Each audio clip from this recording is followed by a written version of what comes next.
if we Hmm. want to start with your experience with infertility, if you want to just talk a little bit Sure, about when that first started.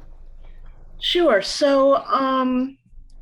That started in my late 30s, or kind of my mid 30s to late 30s. So I had um, I always knew that I wanted to be a mother, but I wasn't someone who was interested in jumping into marriage and building a family quickly. Um, and I did end up finding a partner kind of late in life. So, and who I lived with for a while and then got married to at the age of 35. And my partner is a man, so he's my husband. Um, and we both really wanted children and started um, trying. And just after a while, it became clear that it was not going to happen easily. So we had all sorts of tests done, diagnostic. Um, I went through a series of diagnostic tests, and it was really difficult. I realized more difficult than I thought it would be to be poked and prodded, and just kind of just by the very situation made to feel like there was something wrong with me, and that somehow I had done something to make it happen, or I was doing something wrong. And I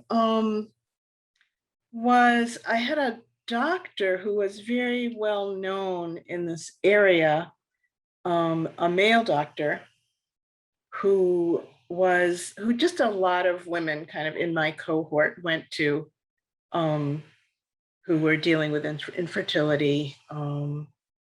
And I wasn't really that comfortable dealing with a male doctor, but it was at that time, it was not that many people did that work. And a lot of what I my interface with his practice was with the nurse practitioner, who was a woman. And um, but ultimately I did end up having some procedures. And one was and I don't even remember the name of it, to be honest, but it was just something where I was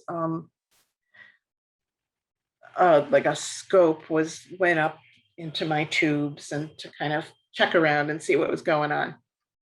And it was a very traumatic experience for me, really traumatic.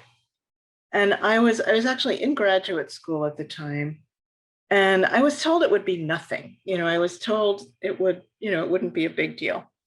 And so I didn't really clear my schedule afterwards. It was like I was supposed to proctor an exam. And so I went and I had this done, and it was so painful. And so it just felt so cold. And I really had this feeling, that even though I obviously knew this was not the case, but I just had a feeling of being raped. I just had this feeling of um, just this, you know, thing poking inside of me that I didn't want there. And it hurt incredibly. And my husband was there holding my hand, and he was great. He was doing fine. But ultimately I just made the doctor stop. And I just jumped off the table and I went into the ladies' room that was nearby, and I just sort of um I just was I just was kind of shaking, and I just felt really profoundly violated. And then I came out, and my husband gave me a hug and made sure I was okay. And I don't remember what my interaction was with the doctor at that point.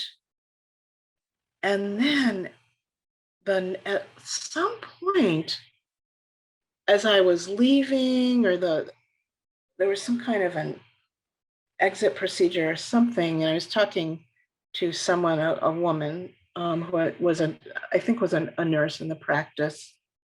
And I told her, and she said, "How are you doing?" And I said, "Well, actually not that great. It really, really hurt." And she said to me, "He's known to be kind of with his procedures." And I just felt like, why is he doing this job then? And why did I not know about this?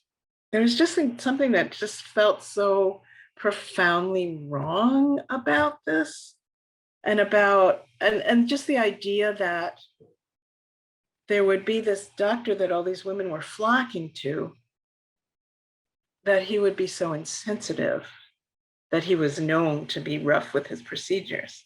There's something just really not right about it.